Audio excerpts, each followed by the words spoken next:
Too Powerful by Nido Tongue. Diary September 1st. Mewtwo is far too powerful. We have failed to curb its vicious tendencies. The dialogue box closed, and I saved the game, shutting off the GBA and removing the Fire Red cartridge. Sitting at my computer, I opened up Google, typing in Pokemon Mansion Diary entries into the search bar. Immediately, I was met by a Bulbapedia wiki entitled Pokemon Mansion Journals. On the page was a list of all journal entries that can be found in the Pokemon Mansion. Curious, I scrolled down to the last entry, the one referring to the power of Mewtwo. The English dialogue was there, exactly as I had seen in my game, but there was something else, something that caught my eye. Below the English text, there was a small paragraph that read, "The original Japanese text reveals the author in a tense situation when compared to the English text, which instead refers to the team being depicted in hopelessness." The translation of the Japanese text is, Diary, September 1st. The Pokemon Mewtwo is far too powerful. It's no use. I'm unable to control it. Still curious and unable to cast the Japanese translation out of my mind, I played constantly through the following days, beating the Elite Four, the Champion, obtaining the National Dex, and completing the after-game side quest of the Sevi Islands. However, there was still one thing I had left to do. The one thing I had been striving to do ever since I read the diary entry in the Pokemon Mansion. Catch Mewtwo. I had heard from a friend that it resided in Cerulean Cave, and I knew how strong it was from the diary entries. Far too powerful, vicious tendencies, I'm unable to control it. Standing in front of the Cerulean Cave, I pushed forwards on the D-pad and my character entered. It was exciting, and I couldn't wait to obtain the strongest Pokemon in the game. Setting off at a sprint, my sprite quickly traversed the dungeon, wild battles not bothering me. My party consisted of 5 high-level Pokemon. The 6th slot has yet to be filled. After surfing across a body of water, I arrived at a small island. Lo and behold, there stood Mewtwo, just waiting to be challenged. I rushed up to its sprite and slammed the A button. A dialogue box appeared. Mew, it said. The battle began.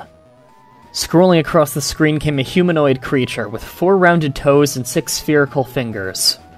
A purple snake of a tail ran from its lower torso to the far left of its sprite. A hard, unrelenting frown was etched into its expression. The battle was long and hard. I used my Wigglytuff Sing to put it to sleep, my Raticate's Super Fang to weaken it, and my Tyranitar's immunity to Mewtwo's hard-hitting Psychic. Eventually, I caught it in an Ultra Ball after an almost hour-long battle. Too tired to press A as excitedly as before, I decided to read Mewtwo's Pokédex entry, something I would usually have skipped over.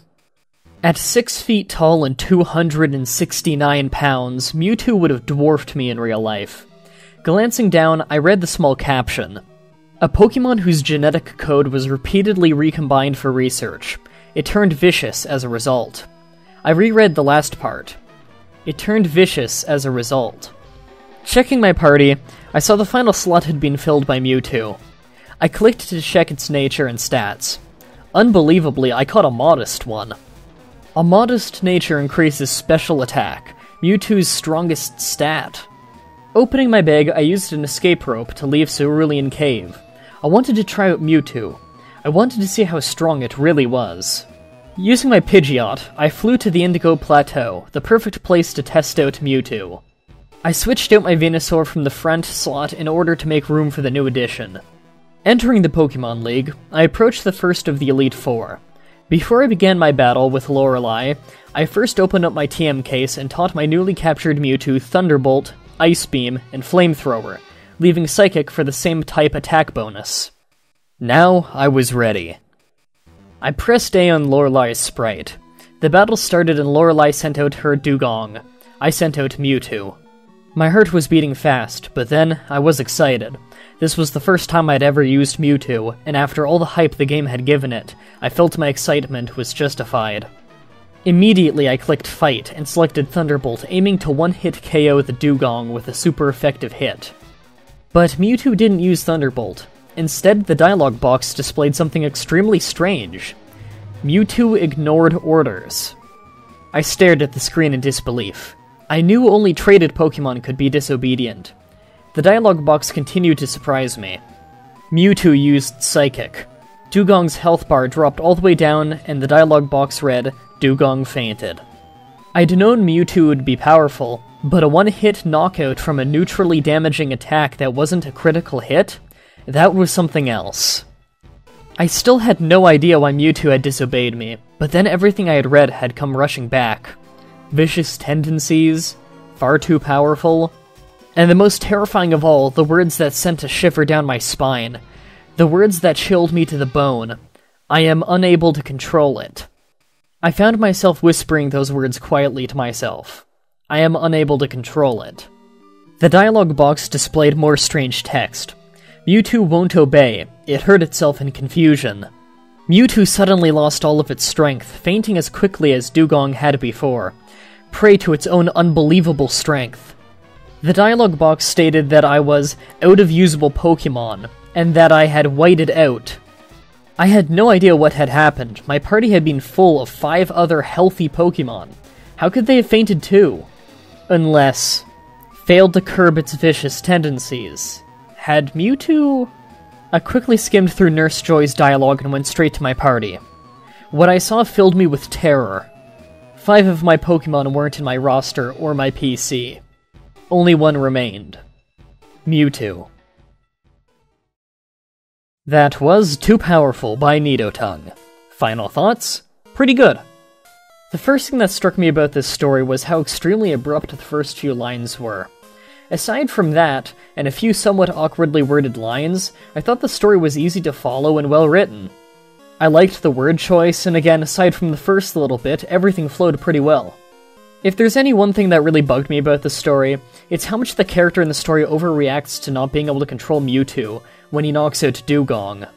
Chilled to the bone and whispering to himself that a note in the game says you can't control Mewtwo? I can think of plenty super powerful characters that you can't always control in RPGs as a gimmick. For instance, Vegeta in Dragon Ball Z Super Saiyan Densetsu. Even putting that aside, it's not a very scary concept, especially not enough to chill to the bone and cause the person to whisper to themselves. It just seems like a huge overreaction and a real stretch for the suspension of disbelief. I ask all of you watching this, if you knew nothing about Mewtwo other than the note on Cinnabar Island said that you can't control it, and when you used Mewtwo for the first time, its first action was to disobey you, would you be even slightly surprised? Probably not. That being said, I thought the ending was good. I like that Nidotongue didn't go too over the top with it, nor did he try to make it ultra graphic. Just a pretty unique, solid idea that knew its limits and made a good story out of what it had. All around an enjoyable story. Tune in again same time next week when we tackle yet another story written by one of our own in the community, and posted on the Creepypasta section of the forum, link in the description, with Forgotten Crystal by Sabertooth Fox. Until next time, sweet dreams.